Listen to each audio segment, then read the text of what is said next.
Management ٹھیک ہاتھ یوں کرا کے ایک جوڑا دیں گا, ایک ہار پہنائیں گا 27 کے دن, اور اس کو چندہ جمع کر کے زندگی بھر اور پورے سال بھر احسان جتانے کے لیے 5-10 ہزار روپے, اگر زیادہ بولتے رہوں تو آپ کم کریں, اس کے ہاتھ میں تھما دیں گے 30 دن پڑھنے کے بعد. انجینئر بچہ 1 مہینہ خالی قلم چلا رہا ہے, لاکھوں میں کما رہا ہے. پھر اب آپ نے یہ پوزیشن پہ اس کو لا دیا, پھر سارے دنیا کی تخفیر پرہیزگاری کی امید اس سے ہی لگی ہوئی ہے, ساری اچھائیاں اسی میں ہونا چاہیے. تو ہم نے کیا کیا, ایک طبقے کو دنیا کے ایجوکیشن میں ڈالا, ایک طبقے کو دین میں ڈالا. دین والے سب کے ہاتھ نیچے ہیں سوائے اللہ ماشاءاللہ, اور دنیا والے سب کے ہاتھ دینے والے بن گئے, اوپر والے ہو گئے. اب اوپر والے ہاتھ ہونے کے بعد نیچے والا جس کا ہاتھ نیچے وہ ڈکٹیٹ نہیں کر سکتا, نہ اس کے فتووں میں وہ جان ہوں, نہ اس کے تقریروں میں وہ جان ہوں. تو ایک حافظ کھڑا ہے تقریر دے رہا ہے, ایک عالم کھڑا ہے جمعے کا خطبہ دے رہا ہے, اب سود کے خلاف بات نہیں کر سکتے. سارے ٹرسٹی جو دینے والے ہیں, جو دنیا پڑے ہوئے ہیں, ان کے ہاتھ یوں ہیں, اس کا ہاتھ یوں ہے, وہ بول ہی نہیں سکتا سود حرام. بولے گا تو سود کی حرمت اور نکل جائیں گا, کبھی ڈسکرائب نہیں کریں گا بزنس. کیوں؟ اس کی معاش ڈیپینڈ ہے نا, اس کی انکم سورس ہے نا. تو پورا طبقے کو اپاہج اور لاچار ہم نے بنا دیا, ایک کونے میں ڈال دیا, اور پھر ان سے تمام اچھائی کرتے ہیں. تو لہٰذا اگر اس بیچارے کا وہ مسئلہ ہو تو میں کہوں گا معاشی مسئلہ حل نہیں ہے تو پھر اس کا اپنا چوائس ہے.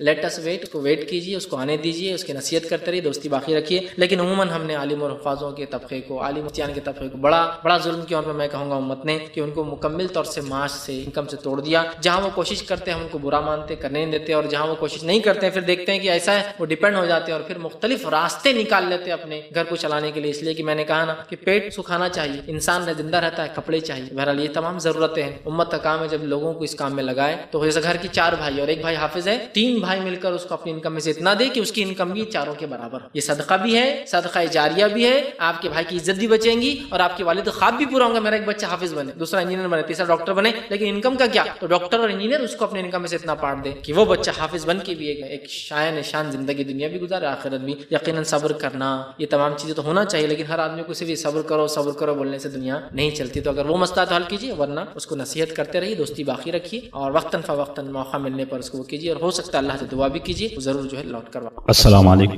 فائز بھائی, کوئی پیشنٹ ہے, ڈاکٹر اس کو مائنر آپریشن کی یعنی صلاح دیتا ہے, تو وہ شخص کچھ دوسرے ڈاکٹر سے مشورہ لے, گھر والوں سے مشورہ لے, یا استخارہ کرے؟ میں نے سوال کیا کہ ایک پیشنٹ ہے, اس کا ایک مائنر آپریشن ہے, تو وہ کیا کرے, دوسرے ڈاکٹر سے مشورہ لے, استخارہ کرے, یا کیا کرے؟ تو میں کہوں گا پہلے اگر وہ ارادہ کر رہا ہے آپریشن کا تو استخارہ کرے. استخارہ کرنے کے بعد دوسرے ڈاکٹر سے اوپینینس لے, اسے مشورہ لے, اور بھی ڈاکٹر سے. اس کے بعد وہ طے کرے کہ وہ کیا کرے, اور پھر توکل کرے اللہ پر, پھر آپریٹ ہونے کے لیے چلے. سمجھ رہا؟ پہلے تو ارادہ ہے یا نہیں آپریشن کا, اگر ہے تو جب ارادہ ہے تو استخارہ کرے. استخارہ کے بعد مشورہ لے. ظاہر سی بات ہے, جو کہ آپ نے میڈیسن کا کہا تو ڈاکٹر سے لینا چاہیے. اوپینینس بولتے ہیں اس کو ہم ڈاکٹر, اور بھی ڈاکٹرس کے اوپینین جو اس فیلڈ کے ماہر ہیں. اس اوپینین لینے کے بعد پھر جو اوپینین صحیح لگ رہا ہے کہ اب جانا ہے تو کس کے پاس جانا چاہیے, اپنے آپ کو مضبوط کرے. مضبوط کرنے کے بعد استخارہ ہو گیا آپ کا, آپ نے مشورہ بھی لے لیا, مضبوطی کے ساتھ پھر عزم کرے, پختہ عزم سے آگے بڑھ جائے. پھر صحیح و غلط ہو اللہ پر توکل کر کے وہ کام کرے. انشاءاللہ عزیز دیکھیے آپ فائدہ اس میں جو ہے خیر نظر آئے. لیکن وہ اگر کش میں اگر ہے بہت مشکل ہوتی ہے, تو لہٰذا استخارہ کرے, اوپینینز ڈاکٹر سے مشورے لے, اور پھر اپنے ڈیسیجن کی طرف بڑھ جائے. انشاءاللہ عزیز اللہ تعالیٰ ہم ضرور. السلام علیکم. اگر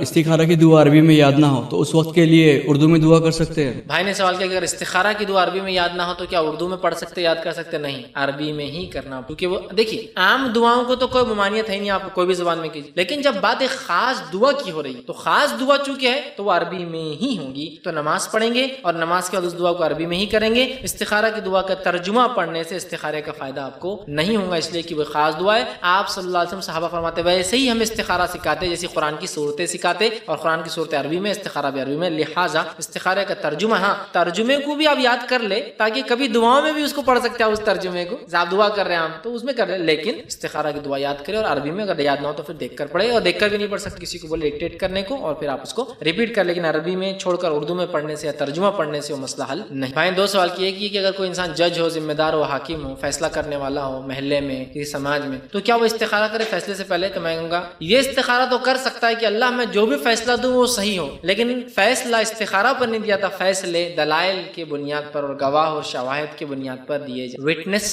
کے بنیاد پر, گواہیوں کے بنیاد پر اور ظاہر پر فیصلے ہوتے ہیں, باطن پر چونکہ فیصلوں کا انحصار نہیں ہے. تو لہٰذا ایک قاضی یا ایک جج فیصلوں کو استخارہ کی بنیاد پر نہیں سنائیں. ہاں وہ اللہ سے دعا کر سکتا, اللہ یہ معاملے میں جو صحیح ہو اس طرف مجھے گامزن کر, اس طرف مجھے لے جا, لیکن فیصلے کے لیے وہ استخارہ نہیں کر سکتا, اس لیے کہ فیصلہ ظاہر پر اور شواہد اور گواہوں کی بنیاد پر ہوتا ہے, استخارہ کی بنیاد فیصلے نہیں ہو. جی دوسرا آپ کا حصہ کیا تھا سوال؟ بھائی نے ایک سوال کیا کہ اگر استخارہ کی ہم دعا کرتے ہیں اس کے بعد اگر کوئی اور حاجت ہے تو کیا دوسری دعا اس سے ملا سکتے ہیں؟ تو میں کہوں گا جب آپ استخارہ کر رہے ہیں تو صلاۃ الاستخارہ 2 رکعت نماز کے بعد آپ دعا کر لیں جو استخارہ کیے. جب وہ ختم ہو جائے اس کے بعد آپ اپنی دعائیں کیجیے تاکہ استخارہ پورا کمپلیٹ ہو گیا آپ کا, نماز اور دعا. اس کے بعد آپ جو ہے اپنی دیگر دعائیں پھر بعد میں کریں تاکہ یہ ایک سلسلہ عبادت کا ختم ہو گیا نفل, اس کے بعد پھر آپ کر سکیں. لیکن ایک ہی ساتھ اس کے اندر میں کہوں گا مت کیجیے, چونکہ آپ کا مسئلہ جو استخارہ ہے اس کو کر لیجیے, اس کے بعد پھر آپ دعائیں کر سکیں. السلام علیکم. میں کام کرنا چاہتا ہوں, میں استخارہ بھی کر لیا ہوں اور پختگی بھی آ گئی ہے کہ ہاں یہ کام کرنا ہی چاہیے, مگر باہری کچھ وجوہات ہوتی ہے جیسے کہ والدین کا پریشر, دوستوں کا مشورہ بعد میں آتا ہے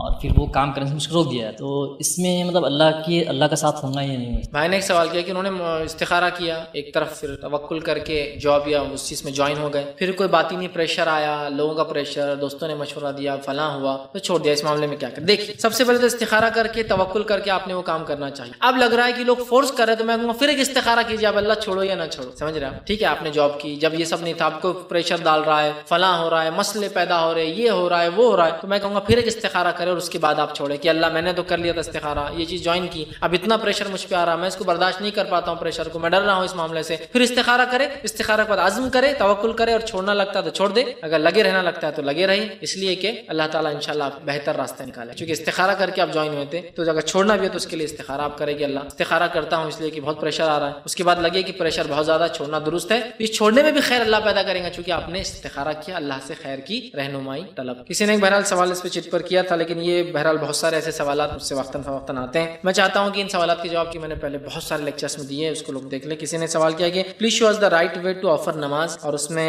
رفع دین لکھا ہے بریکٹ کے اندر. دوسرا لکھا تشہد how to keep the fingers in شہادہ, کہ تشہد میں کیسا بیٹھے اور شہادت کی انگلی کو حرکت دینا کیسا ہے.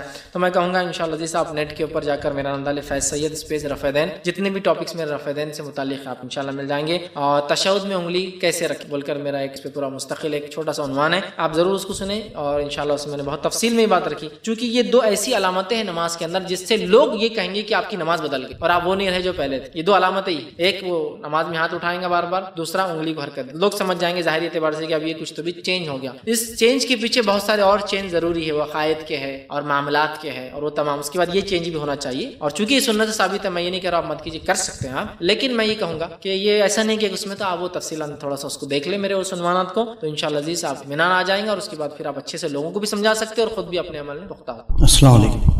پڑھائی کے لیے, نکاح کے لیے تو استخارہ ہے, طلاق کے لیے بھائی نے سوال کیا کہ پڑھائی کے لیے, نکاح کے لیے تو استخارہ, لیکن طلاق کے لیے بھی ہے. تو ہاں بہرحال اس کے لیے بھی استخارہ ہو سکتا ہے کہ سمجھ لیجئے کہ انسان اپنے بیوی سے پریشان ہے, ظاہری اعتبار سے پریشان ہے, اس کی عادتوں سے, اس کی بد زبانی سے, اس کی بد کلامی سے, اس کے فلاں رویے سے, اور وہ سوچ رہا ہے اب کیا کروں. ظاہر سی بات ہے یہ بھی ایک ڈیسیجن ہے, جیسا ملنے کا ایک ڈیسیجن نکاح ہے, چھوڑنا بھی ایک ڈیسیجن ہے طلاق ہے. اس میں بھی وہ خیر خواہی طلب کرے کہ اللہ کیا بہتر ہے یہ ڈیسیجن, لیکن پہلے تو دنیاوی نہیں بلکہ دینی اسباب کی بنیاد پہ ہوگا, جو بھی اسباب ہے. مطلب بد کلامی اتنی زیادہ کی شوہر کو گالی دیتی ہے ہمیشہ, وہ بھی شوہر برداشت نہیں کر پائیں. ٹھیک, اسی طرح بری عادتیں ایسی کی غیر محرمات سے ملتی, تو شرعی مسائل ہے نہیں. تو اب وہ سوچتا ہے اللہ اس معاملے میں کیا کروں, چھوڑوں تو کیسا, چونکہ طلاق دینے سے بہت ساری اور بھی چیزیں لاگو ہوں, ہے نا. مسائل ہمارے پاس, طلاق آسان چیز تو ہے نہیں سماج میں, حالانکہ طلاق ویسے بری چیز ہے, میں یہ نہیں کہہ رہا ہوں, لیکن ضرورت پڑنے پر لی بھی جا سکتی ہے اور دی بھی جا سکتی, سمجھ رہا. لیکن بہرحال یہاں لینے دینے کا سسٹم ہی بند ہے, جس کی وجہ سے خودکشیاں زیادہ ہوتی ہیں. خودکشیاں نہیں ہوتی, بہرحال کیا ہوتا ہے آپ کو بتائیں, یا تو خودکشی بولا جاتا ہے تو خود ہی اپنے آپ کو مار لی اس نے, جبکہ وہ حقیقت کچھ اور ہی ہوتی ہے اس کے پیچھے. جو لوگ ان کیسز میں یا اس فیلڈ میں وہ زیادہ اس کو اچھے سے سمجھ سکتے ہیں. تو یہ چھوڑنا بھی کبھی کبھار ایک رحمت ہی ہوتی ہے اللہ کی طرف. ٹھیک, بہرحال تو اس میں بھی بہرحال اللہ سے آپ وہ کر سکتے استخارہ کہ اللہ کیا کروں, اس کی عادتیں مجھ سے برداشت نہیں ہو رہی ہے, کیا اس کو چھوڑ دوں یا کیا رکھ. استخارہ کریں, اس کے بعد عزم کریں, اللہ پر توکل کریں, آگے بڑھ جائے اپنے اسٹیپ. لگتا ہے دے دینا چاہیے دے دے, لگتا ہے چھوڑ دینا چاہیے, دونوں ہو سکتا ہے نا. کہ ٹھیک ہے یہ برائیاں تو ہے, لیکن اگر یہ چلے جائیں گی, اس کے گھر میں کوئی نہیں ہے, والد نہیں ہے, تو یہ کہاں رہیں, اس سے بچے, بہت ساری چیزیں ہیں نا. تو ڈیپینڈ, اس میں بھی تو ظاہر سی بات ہے اللہ چاہتا, اللہ سے بندہ چاہتا ہے کہ میں خیر خواہی طلب کروں, اللہ کیا کروں اس معاملے. تو یقیناً اس کے لیے بھی وہ جو ہے لے سکتا ہے, اس لیے کہ طلاق حلال کاموں میں سب سے ناپسندیدہ کام ہے, لیکن پھر بھی حلال ہے. ظاہر سے اس میں مشورہ لیا جاتا, مطلب اللہ سے خیر خواہی طلب کی جا سکتی, کیا کروں, چھوڑ دوں یا رکھوں. اور اس کے بعد جو بھی پھر آپ کو لگے پختہ ارادہ کر کے اس میں آگے انسان بڑھ سکتا ہے, تو چھوڑ دے, یا تو رکھ تو اس کو رکھ.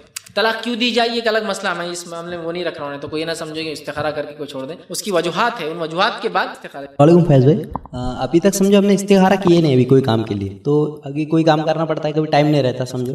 اور استخارہ ہر کام کے لیے ضروری ہے کیا, سمجھو کوئی ڈیسیژن لینا ہے, سمجھو ابھی ایگزام کا, یا پھر ابھی لڑکی دیکھے یا اس کا, یا شادی کے لیے استخارہ ضروری ہے کیا. میں نے ایک سوال کیا کہ جو ہے انہوں نے کبھی استخارہ نہیں کیا اور کبھی ٹائم نہیں ملتا, یا پھر ان کا سوال یہ تھا کیا ضروری ہر بار استخارہ کرے. تو میں نے اپنے درس کے دوران یہ بات کہی کہ استخارہ کرنا یہ دعا ہے, دعا عاجزی کو اللہ پسند کرتا ہے, لیکن ہر کام کے لیے استخارہ کرنا ضروری بھی نہیں. آپ صلی اللہ علیہ وسلم نے تاکید تو کی استخارہ کرو, لیکن استخارہ کو واجب قرار نہیں دیا کہ استخارہ نہیں کرو گے تو اس کے کانسیکوینسز یہ ہوں گے. صرف جیسا کہ دعا کرو, دعا عاجزی ہے, لیکن دعا نہیں کرے تو بھی ہو جاتا ہے معاملہ. ہمیشہ دعا نہیں کرنا الگ بات ہے, یہ غلط ہے, اس لیے کہ دعا نہیں کرنے سے بندہ اپنی عاجزی کا اظہار نہیں کرتا ہے, تکبر کرتا ہے, لیکن دعا کبھی کرتا ہے لیکن زیادہ تر نہیں کرتا. ٹھیک, تو استخارہ ہمیشہ کرنا ضروری نہیں ہے, لیکن کر لے تو بندے کی عاجزی سامنے آتی ہے, اللہ رب العزت اس سے خوش ہوتا ہے اور صحیح رہنمائی کرتا ہے, اور جو پھر آگے نتیجہ آتا ہے بندہ سے مطمئن ہوتا ہے کہ میرے رب سے میں نے دعا کی تھی, اب جو ہوا وہ اللہ کی طرف سے تھا اور سب سے اچھا. سمجھ رہا؟ تو لہٰذا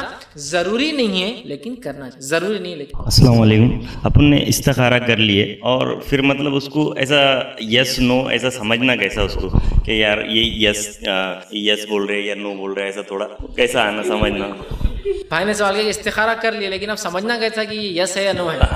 یہی تو مسئلہ ہے, استخارہ یس اور نو نہیں ہے, استخارہ ایک دعا ہے. یہ دعا یقیناً تقدیر کو بھی نہیں بدل سکتی, لیکن یہ عاجزی کرنے سے بندہ اپنے رب کو بڑا مانتا ہے, اپنے چھوٹا ہونے کا اظہار کرتا ہے, تقدیر پر اپنے ایمان کا دعویٰ کرتا ہے, اللہ اس کا جو تو کرے گا وہ تیرے طرف سے بہتر فیصلہ ہوگا, اور وہ دلی اعتبار سے مطمئن ہو جاتا ہے, اور پھر اس کے بعد کہ ہر کام میں اپنے رب کی رضا مانتا ہے. تو لہٰذا آپ کو استخارہ کرنا ہے. اس کے بعد آپ نہ اور ہاں کے بیچ میں تو مشورہ لیجیے کسی انسان سے جو اس مسئلے کے اندر دین کا علم رکھتے ہوئے دنیا کا علم رکھتا ہے, اور اس کے بعد توکل کر کے اس کام پہ چل گزریے. یہی ایکچولی استخارہ کوئی ایسی چیز نہیں ہے کہ دو بٹن ہے کہ وہ لائٹ چالو ہونے والا کہ استخارہ کر کے کھڑے کہ اب یس اور نو. نہیں, استخارہ ایک طرح کا عمل ہے کہ اللہ آگے کیا ہونے والا میں نہیں جانتا ہوں, تیری ذات ہی ایک ذات ہے جو سب کچھ جانتی ہے آگے کیا ہونے والا, تو ہی خیر کا دینے والا, تو ہی شر کا دینے والا ہے. اس مسئلے میں میرے لیے خیر کر دے اب جو میں کرنے والا ہوں. سمجھ رہے آپ؟ اس کے بعد کر گزریے وہ کام آپ کو جو لگتا ہے. آپ نے سوچا بچے کو یہ اسکول میں ڈالو, یہ اسکول میں ڈالو, استخارہ کیا, دل ایک طرف مائل ہوا نہیں ہوا, لیکن دنیاوی اعتبار سے کیا دکھ رہا ہے, ادھر کی اپنی فائنینشیل اسٹیٹس نہیں ہے فیس بھرنے کی, ادھر کی اپنے وہ بھی ہے. چلو کسی انسان سے بھائی صاحب آپ علم رکھتے ہیں اسکولوں کا, اس کا ذرا مجھے بتائیے. انہوں نے کہا یہ ہے, تو آپ پختہ ہوتے جا رہے ہیں. ایک طرف آپ کا دل تھا فائنانس کی وجہ سے آپ سیکنڈ اسکول میں جاتے, فرسٹ مہنگا تھا, اس کے بعد کسی آدمی نے بولا وہ سیکنڈ اسکول زیادہ اچھا ہے, پڑھنے والے بچے تو کہیں بھی پڑھتے بھائی, کوئی ضروری نہیں بہت اچھا اسکول, جہاں بھی آپ ڈالے. آپ نے کہا نہیں یہ بات بھی اچھی دکھ رہی, پھر آپ نے سوچا نہیں سیکنڈ اسکول بیٹر ہے, عزم کر لیجیے